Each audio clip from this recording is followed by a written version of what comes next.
Assalamualaikum warahmatullahi wabarakatuh. Kami dari kelompok 5 akan menjelaskan tentang landasan historis pendidikan. Adapun anggota kelompoknya, yang pertama saya sendiri Depani B. Pahlepi, yang kedua ada Putri Natasha Tanjung, yang ketiga Rindam Diningrat, yang keempat Susi Susilawati. Baik, silahkan kepada pemateri 1 untuk menyampaikan materinya. Baik, terima kasih kepada moderator yang telah memberikan kesempatan kepada saya untuk berbicara.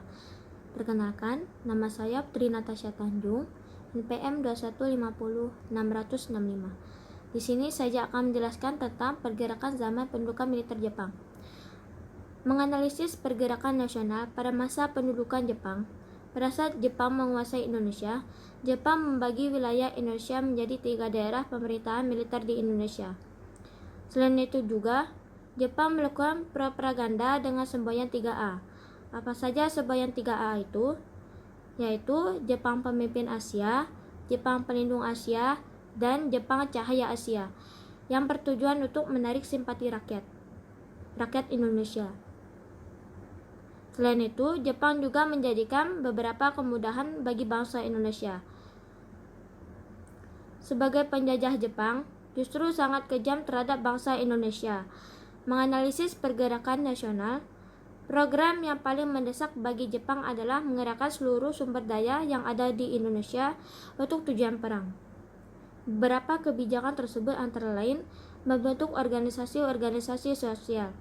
Apa saja organisasi sosial tersebut? Di antaranya Gerakan 3A, Pusat Tenaga Rakyat, Jawa Hokokai, dan Masyumi, serta membentuk organisasi semi-militer, di antaranya Chininendan, Fuji Inkai, Kaibondan, Heiho, dan Peta atau Pembela Tanah Air. Pergerakan Romusa atau kerja paksa untuk membangun jalan, kubu pertahanan, rel kereta api, jembatan untuk membantu dan melancarkan aktivitas perang Jepang. Eksploitasi kekayaan alam untuk mendukung keperluan perang, seperti menanam tanaman jarak untuk minyak lunas, dan rakyat wajib menyerahkan bahan pangan secara besar-besaran kepada Jepang, dan sebagainya. Menganalisis sikap kaum pergerakan Indonesia pada masa pendudukan Jepang propaganda, Jepang tidak mempengaruhi para tokoh dan juga rakyat Indonesia. Semua sadar bahwa Jepang adalah penjajah. Bahkan, para tokoh sengaja memanfaatkan organisasi yang dibuat Jepang untuk meraih kemerdekaan. Beberapa sikap yang ditunjukkan dalam bentuk perjuangan rakyat Indonesia pada zaman Jepang antara lain: 1. Memanfaatkan organisasi bentukan Jepang. 2. Gerakan bawah tanah. 3. Perlawanan bersenjata. Memanfaatkan organisasi bentukan Jepang. Cara ini merupakan bentuk perjuangan diplomasi Soekarno-Muhammad Hatta, Ki Hajar Dewantara, dan Kai Haji Mas Mansur yang memanfaatkan putera sebagai sarana komunikasi dengan rakyat. Putera juga justru dijadikan para pemuda Indonesia sebagai ajang kampanye nasionalisme. Gerakan bawah tanah ini merupakan perjuangan melalui kegiatan-kegiatan tidak resmi atau pertemuan-pertemuan tanpa sepengetahuan Jepang, atau yang disebut gerakan sembunyi-sembunyi. Yang ketiga, perlawanan bersenjata. Perlawanan ini terjadi di Aceh yang dipimpin oleh Tengku Abdul Jalil. Perlawanan Singaparna di Jawa Barat dipimpin oleh Kai Haji Zainal Mustafa yang menentang Sikere. Perlawanan Indramayu di Jawa Barat dipimpin Haji Mardian, dan perlawanan Peta di Blitar yang dipimpin Supriyadi, seorang Sondako atau komandan peleton.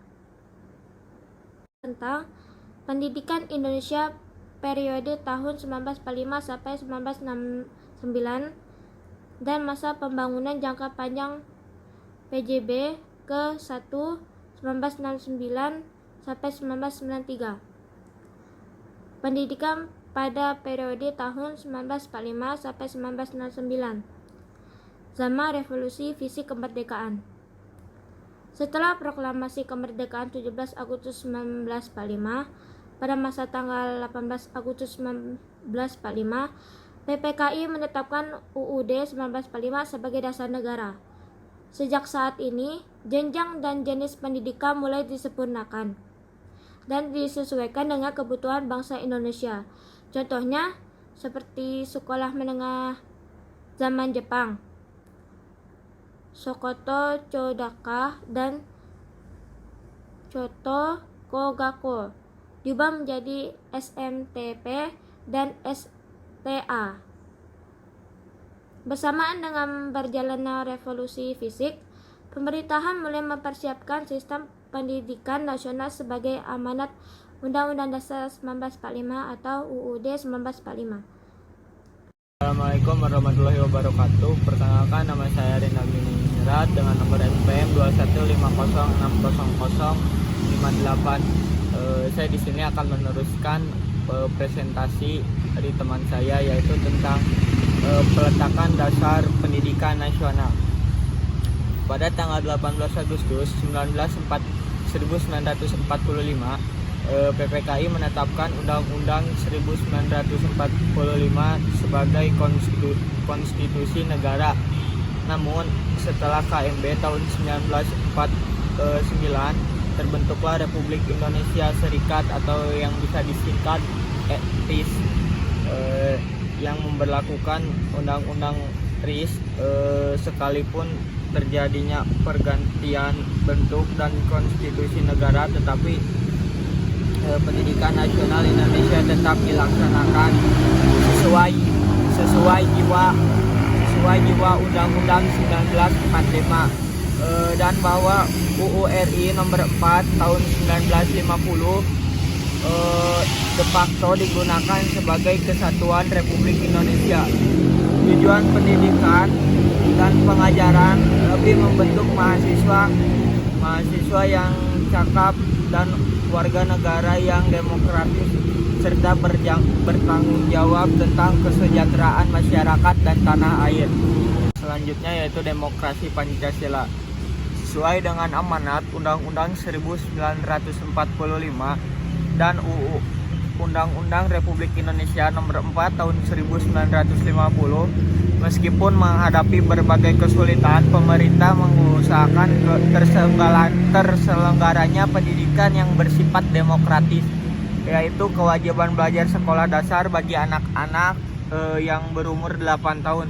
Rencana kewajiban belajar sekolah dasar ini direncanakan selama 10 tahun, dari tahun 1950 sampai 1960.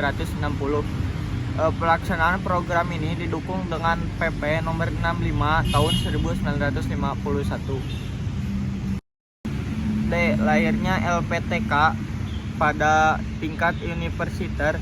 Apabila dipelaksanakan kewajiban belajar SD setelah menimbulkan KPKB, SGB, dan SGA, maka untuk suplai guru sekolah menengah dilaksanakan melalui PGLSP serta kursus B1 dan B2 untuk guru sekolah lanjut atas.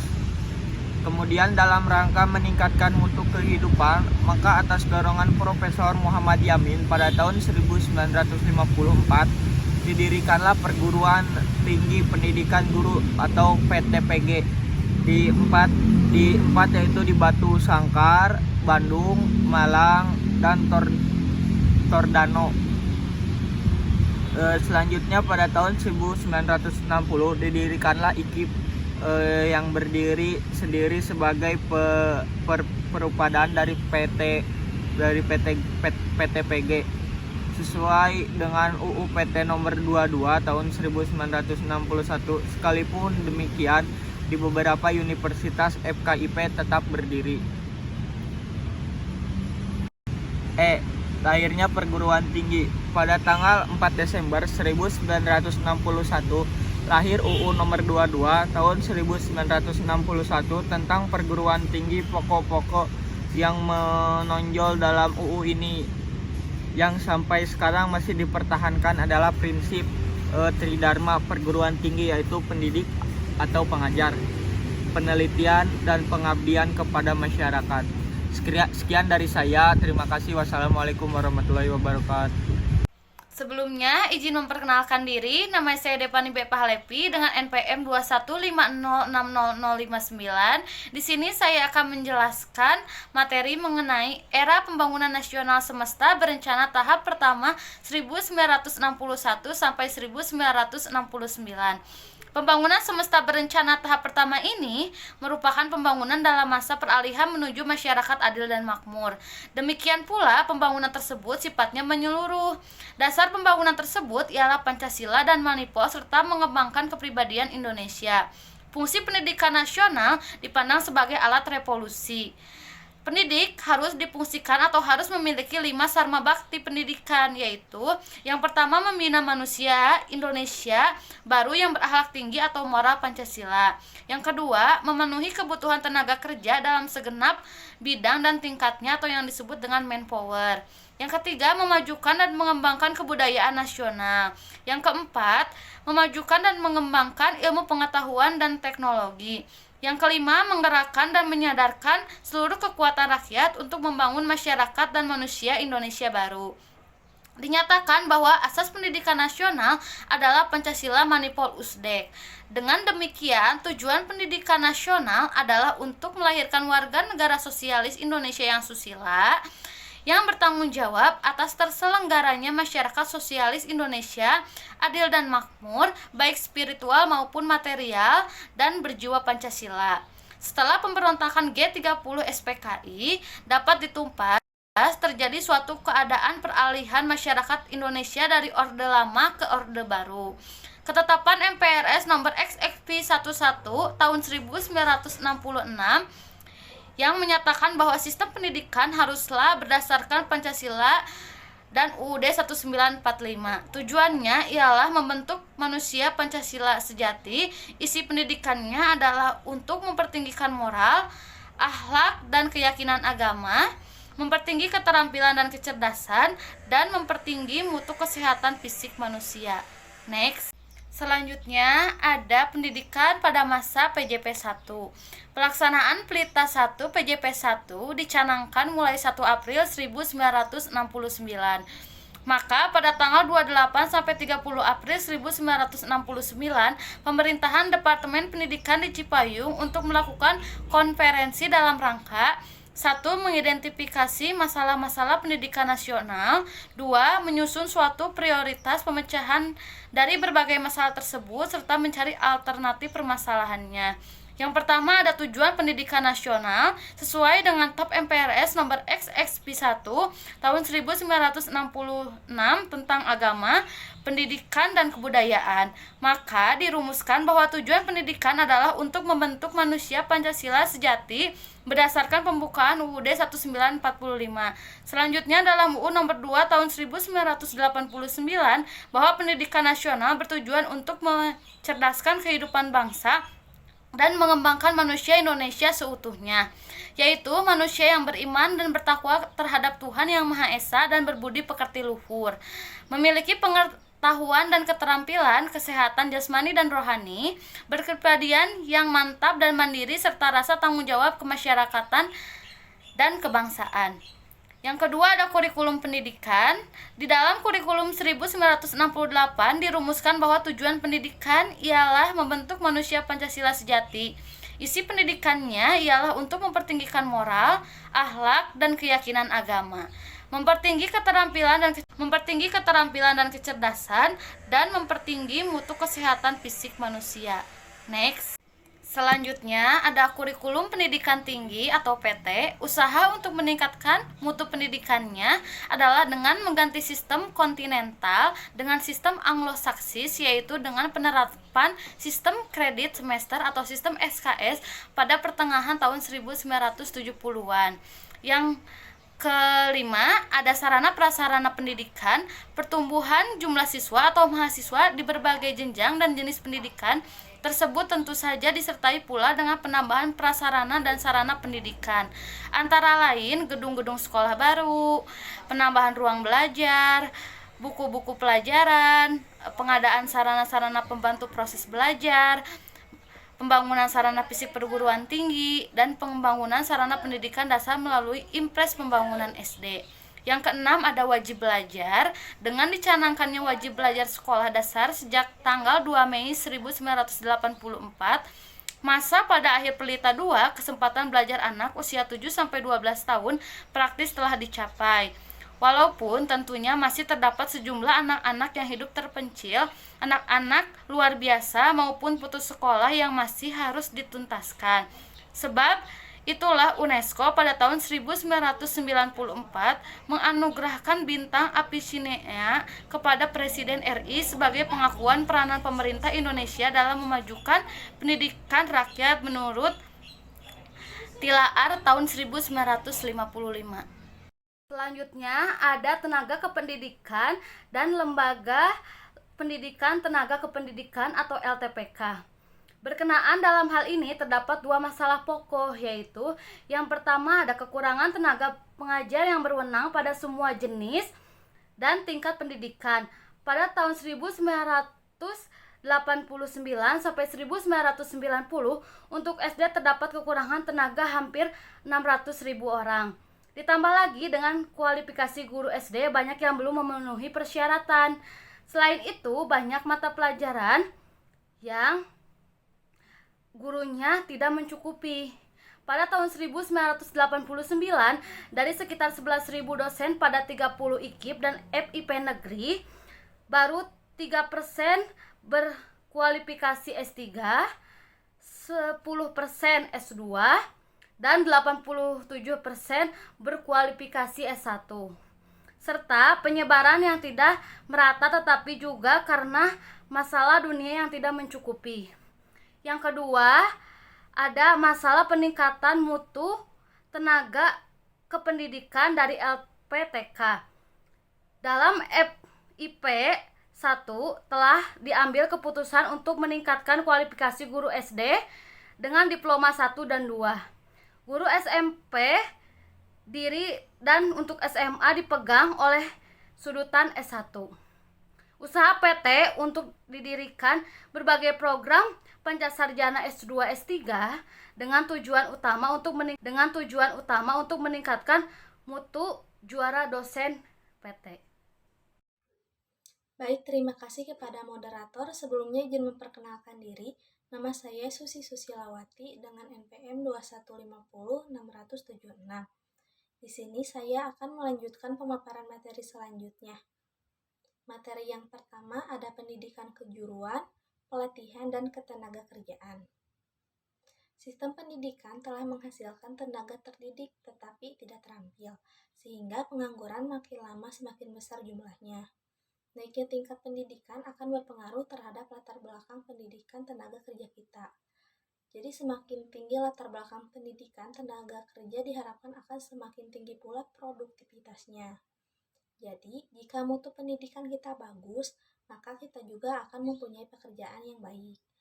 Begitu juga sebaliknya, jika kita memiliki mutu pendidikan yang kurang baik, jadi kita juga akan mempunyai pekerjaan yang kurang baik.